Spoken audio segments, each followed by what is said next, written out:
Hello friends! ఈరోజు video వచ్చేసి Bengaluru వంకాయతో tasty curry. వంకాయ అని చెప్పి ఇంకేదో చూపిస్తుంది అనుకోకండి. దీన్నే బెంగుళూరు వంకాయ అంటారంట. నాకు ఈ వెజిటేబుల్ గురించి ఈ మధ్య తెలిసింది. ఎన్నో ఆరోగ్య ప్రయోజనాలుంటాయి ఈ వెజిటేబుల్‌లో. Highly nutritious vegetable. ఇది రెగ్యులర్‌గా తీసుకుంటే త్వరగా ఏజింగ్ రాకుండా ఉంటది. హార్ట్ హెల్త్‌ని ఇంప్రూవ్ చేస్తది. బీపీని కంట్రోల్‌లో ఉంచుతుంది. క్యాన్సర్ ఉన్న వాళ్ళకి కూడా చాలా మంచిది. ఇలా ఎన్నో ఆరోగ్య ప్రయోజనాలున్నాయి. సో, మీకు దగ్గరలో గాని ఎక్కడైనా మార్కెట్‌లో దొరికితే తెచ్చుకొని చేసుకోండి. టేస్ట్ కూడా చాలా బావుంది. ఇక్కడ చూపిస్తున్న విధంగా పీల్ చేసి, హాఫ్‌కి కట్ చేసి, లోపల ఒక చిన్న సీడ్ ఉంటది. దాన్ని తీసేసి పీసెస్‌గా కట్ చేసుకోవాలి. ఇక్కడ నేను 3 కాయలు చేశాను. అంటే ఆల్మోస్ట్ 500 గ్రామ్స్ ఉంటాది అనుకుంటున్నాను.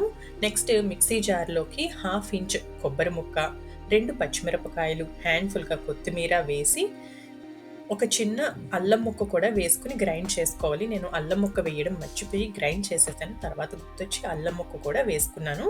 మీరు మర్చిపోకుండా అల్లం కూడా వేసుకోండి. నెక్స్ట్ ప్యాన్‌లో 2 స్పూన్స్ ఆయిల్ వేసి, శనగపప్పు, ఆవాలు, జీలకర్ర, సన్నగా కట్ చేసిన ఒక పెద్ద ఉల్లిపాయ వేసి ఒకసారి కలుపుకొని, కరివేపాకు, ఎండుమిరపకాయ ఒకటి, 2 స్పూన్స్ సాల్ట్ వేసి లైట్ గోల్డెన్ కలర్ వచ్చే వరకు ఫ్రై చేసుకోవాలి. ఈ బెంగుళూరు వంకాయ ప్లేస్‌లో ఒకవేళ మనకి దొరకకపోతే ఇదే రెసిపీని ఆనపకాయ ముక్కలు కూడా వేసుకొని చేసుకోవచ్చు. చాలా బావుంటుంది.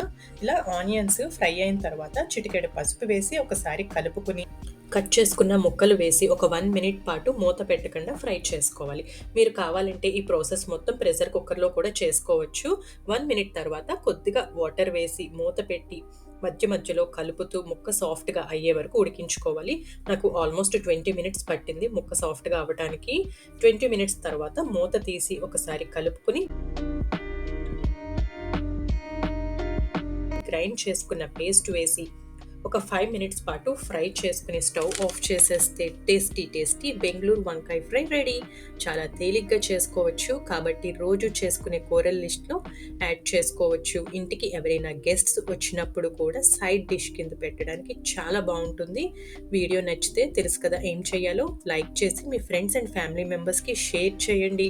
సబ్స్క్రైబ్ చేసుకొని నా ఛానల్‌ని సపోర్ట్ చేయండి. Thank you.